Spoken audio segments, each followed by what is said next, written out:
Hey, everybody, I'm Matt. This is the 10-Minute Bible Hour podcast, and as promised, we are picking up exactly where we left off yesterday, right after my friend Jeffrey plays some music. Here you go.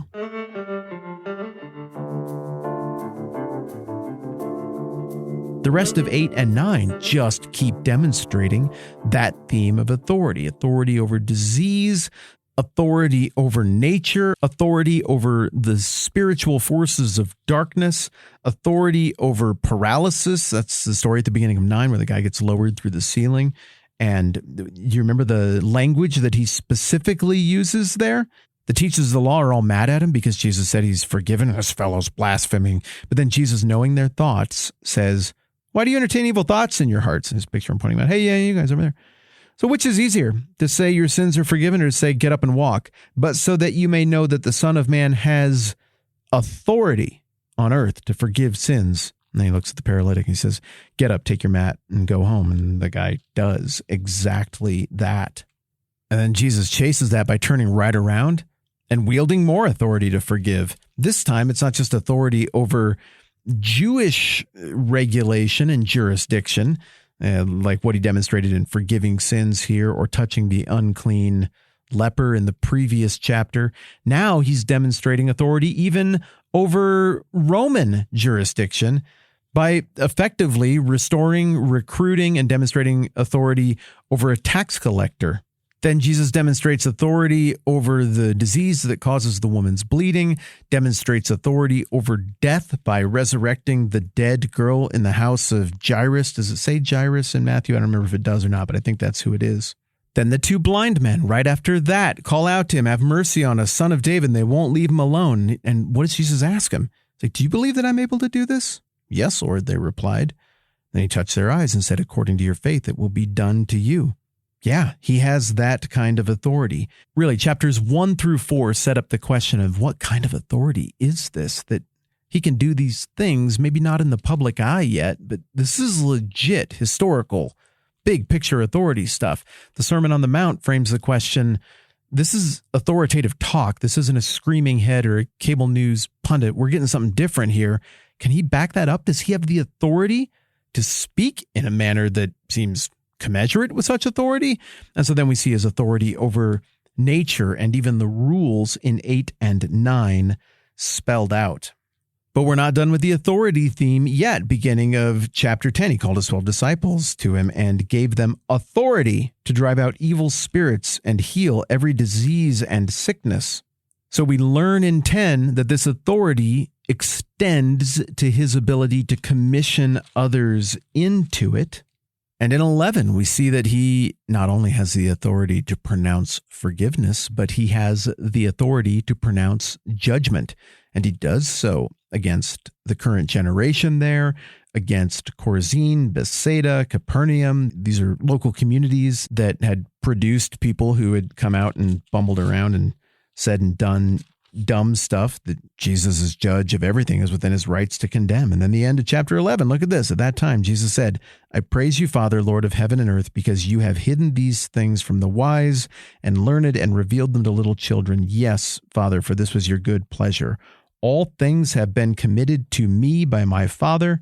No one knows the Son except the Father, and no one knows the Father except the Son, and those to whom the Son chooses to reveal him. Just in case over the course of 8, 9, 10, and 11, anybody was looking at that and like, well, where does he get off with all of this authority thing that he's claiming? Well, it's from his Father, and he spells that out very explicitly right there. Then he talks about his authority over the Sabbath. He's Lord of the Sabbath. He holds himself out in chapter 12 as having the authority to give or withhold signs. He has the authority to look into the future and tell parables in chapter 13 about how the kingdom is going to unfold. That's effectively how history is going to unfold. And in the face of doubt and disrespect, whether it's from his own family or from his hometown, doesn't matter. His authority isn't a result of things that human authority comes from. It's given to him by his Father. It is a different deal. He demonstrates authority over nature by making provisions out of nothingness, feeding 5,000 and then 4,000. The Syrophoenician woman or the Canaanite woman in chapter 15, same kind of scenario that we get with the blind guys in chapter 9. She can see what's actually going on, recognizes his authority, uses titles that are indicative of that authority, and to use language that the New Testament and the Old Testament use about Abraham, it's credited to her as righteousness.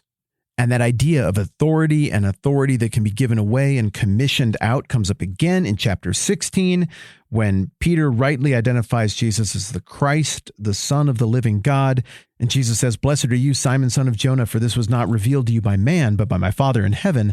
And I tell you that you're Peter, and on this rock I'll build my church, and the gates of Hades will not overcome it. I will give you the keys of the kingdom of heaven. Whatever you bind on earth will be bound in heaven, and whatever you loose on earth will be loosed in heaven." We did an extensive breakdown of all of the layers of meaning that come with that, but at the most basic level, what is it? Is Jesus saying, I have authority. I have the keys. I can commission you with the authority I've been given. In chapter 17, we see the authority of Jesus as he is transfigured and as the highest of ranking religious people, saints of the past, are there with him, and Jesus is portrayed as being greater than even Elijah or Moses. In chapter 18, he has the authority to give guidance to his church, his new family of faith that he is creating. In chapter 19, he deftly expresses the limitations of the authority of an earthly prince, an earthly king, even with all of their resources. Then starting in verse 20, there's a whole slew of parables over the next several chapters, all of which have the same punchline. The king has authority to do king stuff. The king has authority to forgive, to judge. The king has authority to rule. And in chapter 20, when somebody comes and asks to get a chunk of that authority inappropriately and to wield it and hold it almost fully, almost on par with who Jesus is and the authority that he has, that's a no-go. When Jesus is coming into Jerusalem in chapter 21, he says, "Go to the village ahead of you, and you'll find a donkey tied there with her colt. Untie them and bring them to me. If anyone says anything to you, tell them that the Lord needs them, and he will send them right away." That is a flex of authority. It's a humble one. It's a subtle one, but it's there. Then Jesus demonstrates that he has authority over all of the social goings-ons of the day. He just walks in to the temple area and starts flipping over tables. "This is my Father's house, and this is what I'm going to do." Then when the city loves it and the children are yelling, "Hosanna to the Son of David," a title of authority, and the religious leaders are like, "You make them stop that." Jesus replies, "Have you never read from the lips of children and infants, you have ordained praise?" In other words, their acknowledgement of authority is accurate. They are right. Then we get a series of tests of Jesus' authority with little quizzes and riddles and things that are meant to trip him up, and none of it works on him. He outmaneuvers a challenge indirectly about paying taxes to Caesar. He outmaneuvers another challenge about the idea of resurrection just being completely laughable. And also, he gets challenged directly on the question of authority. Chapter 21, Jesus entered the temple courts, and while he was teaching, the chief priests and the elders and the people came to him. "By what authority are you doing these things?" they asked. "And who gave you this authority?" Jesus replied, I've read this one so much, and I'm not apologizing for it. I think it's a pivotal passage in the book. And if this one really sticks and it's extra in our hip pocket, like a piece of gum that you had in there, but you forgot and you washed your jeans, and now you're reminded of it every time you put your hand in your pocket, that's fine. I want this one to stick. Jesus replied, "I will also ask you one question. If you answer me, I'll tell you by what authority I'm doing these things. John's baptism, where did it come from? Was it from heaven or from men?" They discussed it among themselves and said, "Well, if we say it's from heaven, then I'll ask them, why didn't you believe him? But if we say from men, we're afraid of the people, for they all hold John as a prophet." So they answered Jesus, "We don't know." Then he said, "Okay, neither will I tell you by what authority I'm doing these things."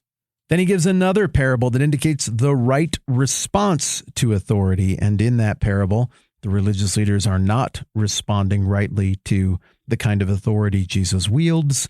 But later on, the way we see the disciples respond in the very end, and the women faithfully respond, falling at his feet, worshiping him, they are responding to authority, or that level of authority, in a way that makes sense, that is commensurate with the kind of power and authority we're actually talking about. The give to Caesar passage that I mentioned earlier, I mean, you can't talk about the most powerful position in all of planet Earth at that point, and have Jesus be so casually dismissive. I don't know. He printed up some money, he put his name on it. He's give him his little trinket thing that he wants so bad. A lot of paraphrasing there is mine, but I think it's faithful to the meaning of the text. But what about you? Whose image is on you?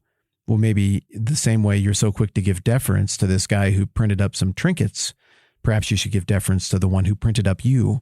Give to Caesar what is Caesar's, Jesus says almost dismissively, and to God what is God's, Jesus says, acknowledging the authority of God and what the right response to that kind of authority looks like. I thought this one might be a two-parter. It is definitely going to be a three-parter. I'm just going to do the thing again where I hit pause, and we're just going to resume right where we left off tomorrow. Thank you a ton for doing all of this with me. Look at how close we are to wrapping up Matthew. Also, real quick, thank you a ton to everybody who's left a review. I cannot stress enough how helpful that is. I mean, the most meaningful thing you can do to get this in front of other people is to invite somebody to listen to it with you and to talk about it together. But the next best thing is to write a review on any and all podcast apps. It is crazy how much those suggestion algorithms really like reviews. I've read a ton of those. Thank you for doing it. Don't feel weird if you haven't done that or that's not your thing. But to those of you who have, huge thank you. It means a ton. All right, we're pausing here. We're picking up tomorrow where we left off.